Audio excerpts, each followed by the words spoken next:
Good afternoon. कैसे हैं आप सभी लोग। आज मैं मॉर्निंग में आ नहीं पाया क्योंकि रात को बहुत लेट तक जो है शिफ्टिंग का काम चल रहा था। तो जो सामान लोड होके जो है वो भोपाल जैसे हम लोगों ने भेजा है, तो अब घर खाली हो चुका है। जैसे आप देख रहे हो कि मैं यहाँ पर जो है वो गेस्ट हाउस में हूँ, यहाँ पर बॉम्बे के अंदर। अब एक दो दिन में हम लोगों का थोड़ा सा कुछ ऑफिस का काम है, बच्चों की टीसी वीसी निकालने का काम है, वो फिनिश हो जाएगा। Then we will go to the Bhopal. ठीक है। तो मुझे उम्मीद है कि आज की आपका होली का त्यौहार आपने अच्छे से मनाया होगा आपने। और अभी तो 2 बजने को आया लगभग जब ये रिकॉर्डिंग कर रहा हूँ मैं। तो मतलब होली तो जनरली 10-11 बजे रंग वंग लगा के सब खेल चुके होते हैं। मेरे दोनों बच्चे जो है वो अपने अपने दोस्तों के घर गए हैं और अच्छे खासे रंगा के आए हैं। मतलब कि मुझे भी पहले नाम पूछना पड़ रहा है, आधार कार्ड देख के अंदर लेना पड़ रहा है। मतलब इतना इतना ज़्यादा कलर कर लिया उन्होंने अपने आप को। मैंने इस बार होली नहीं खेल पाया अभी मैं। मतलब मैं जो है एक दो लोगों से मिला जाके, वो टीका वीका लगाते हैं गुलाल का। अब वो वैसी होली खेलते हैं अभी, है ना, ज़्यादा पानी वाली या वैसी होली जिसमें बहुत सारा रंग लगता है, वो हम लोग कभी देखो लास्ट खेला था हम लोगों ने यहीं एनएससीआई में, जहाँ रुके हैं यहाँ पे national sports club of India में। इस बार भी जो है वहीं रुके हैं, सामने ही होली चल रहा है। पर पता नहीं, मतलब मन नहीं किया जाने का। उसके पीछे एक बड़ा कारण यदि आप मुझसे बोलेंगे तो मैं बोलूँगा कि जैसे आपने वो मूवी देखी है, 3 इडियट मूवी देखी है आपने। 3 इडियट मूवी में जो है वो फुनसुक वांगडू का किरदार था उसमें ना, वो जो आमिर खान ने जो रोल प्ले किया था फुनसुक वांगडू का, कि जो लद्दाख में जो है वो काफ़ी सारा जो है वो इनोवेशंस करता है, साइंटिस्ट रहता है वो उसमें ना। और ढूंढते हुए उसके दो दोस्त वहाँ तक पहुँचते हैं। तो 3 इडियट तो one of the famous movie में से कि आप सब ने देखी होगी। तो एक्चुअली वो जो किरदार है फुनसुक वांगडू का, वो सोनम वांगचुक से जो है वो से जो है वो लिया गया था। वो कि सोनम वांगचुक ने जो लद्दाख के लिए किया, वहाँ पे जो साइंस के डेवलपमेंट के लिए, एजुकेशन के लिए किया उन्होंने, है ना। मतलब कहते हैं कि लद्दाख में उन्होंने बहुत सारी चीज़ें की हैं जो जिनको गिना पाना बड़ा मुश्किल है एक्चुअली। और वो वहाँ पर एक प्रकार से उन्होंने उस एरिया में जो भारत का एक सीमावर्ती दूर का एरिया है, वहाँ पर उन्होंने काफ़ी कुछ काम किया। अभी वो क्लाइमेट फास्ट पर बैठे हुए हैं। और क्लाइमेट फास्ट का संबंध जो है वो इस बात से है कि एक्चुअली कि जो ग्लोबल क्लाइमेट चेंज है वो सच्चाई है, रियलिटी है। और यदि आपको लगता है कि ये सिर्फ एक मिथ है, तो आप देखो ना जाके गाँव के अंदर खड़ी फसल पे ओले गिर रहे हैं, जो है बेमौसम बारिश हो रही है, फसलें ख़राब हो रही हैं। ठीक है। मतलब जो आंकड़े हैं वो ये हैं कि मतलब कि दुनिया की जो पॉपुलेशन है वो तकरीबन 8 बिलियन के आसपास है।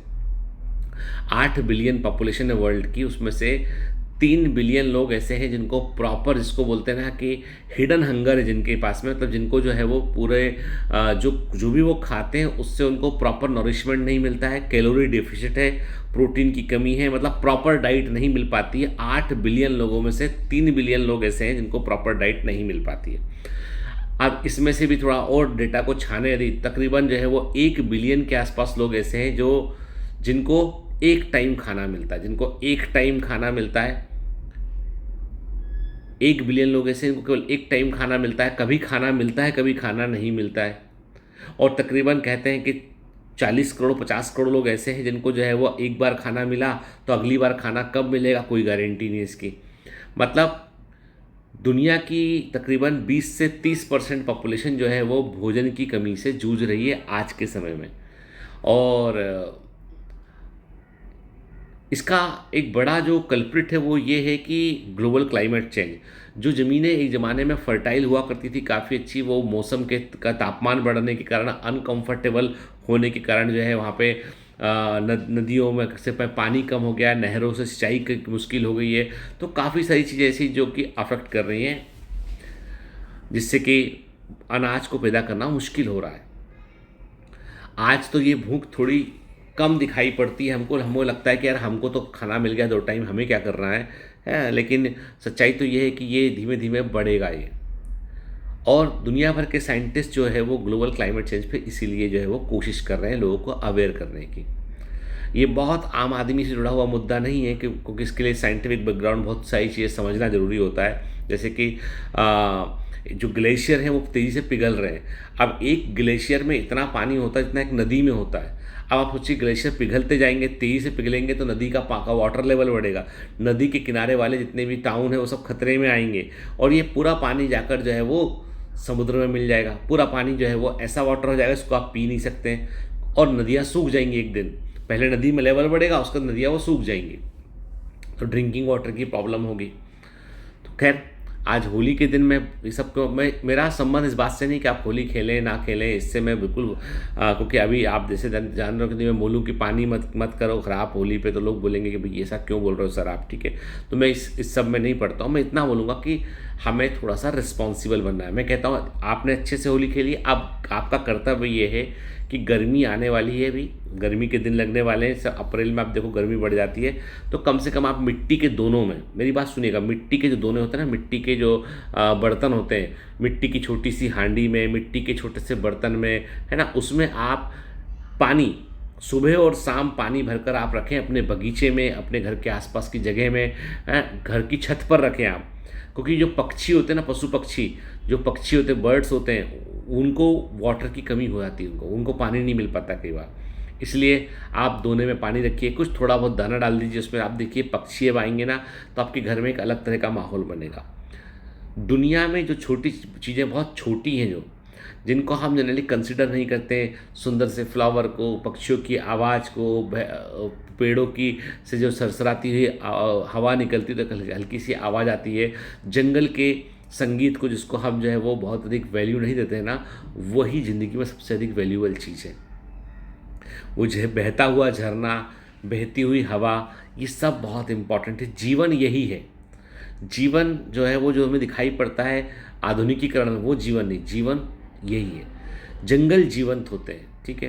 तो मैं वही बोलूँगा आपसे कि हम देखो, मैंने आपसे कहा ना कि मतलब मैं कोई ज्ञान देने नहीं आया यहाँ पर, मैं इतना ही बोलूँगा आपसे कि जिम्मेदारी हमारी ये है कि हमको जो है वो जो चीज़ें हैं, जैसे मैंने कहा ना कि अब मैंने कल लिखा सोनम वांगचुक के बारे में, एक शॉर्ट बनाया मैंने उनके बारे में कि, और मैंने उसमें उनसे रिक्वेस्ट भी की कि आपका फास्ट अब ख़त्म कीजिए, क्योंकि वो अभी उनको 19 दिन से ऊपर हो गए और हालत बड़ी ख़राब है उनकी। 2-3 दिन उनको, और उन्होंने जो 21 दिन का प्रण किया था। तो लेकिन मेरा मानना है कि उन पर मेन स्ट्रीम मीडिया को ध्यान देना चाहिए, क्योंकि वो मुद्दा सबका उठा रहे हैं उठ के। मतलब आज हम सड़ी न्यूज़ की, कौन कहाँ से आ गया, दूसरी कंट्री से कोई महिला यहाँ आ गई, वो न्यूज़ बन जाती है, पर इतनी इंपॉर्टेंट चीज़ न्यूज़ नहीं बनती है। उसके लिए मैं वाकई में बहुत चिंतित हूँ कि हमारा मेन स्ट्रीम मीडिया क्या कर रहा है। तो जब मैंने वो बोला तो किसी ने लिखा कि सर ये कब गए थे जब 370 का, तो 370 से बेटा इसको कनेक्ट मत करो। जो पॉलिटिकल जियोपॉलिटिकल डिसीजन है वो अलग है, ये तो क्लाइमेट चेंज का मुद्दा है, ठीक है। ये एक मुद्दा है जो आम आदमी से जुड़ा हुआ है, और ये सब विज्ञान से जुड़ा हुआ मुद्दा है। तो हमको हर चीज़ को जो है वो धर्म के दायरे में, हर चीज़ को हमें भेदभाव के दायरे में, हर चीज़ को हमें बायस्ड होकर नहीं देखना चाहिए। हमें ये देखना चाहिए कि इससे आने वाले समय में लोगों को क्या फ़ायदा हो सकता है, ठीक है।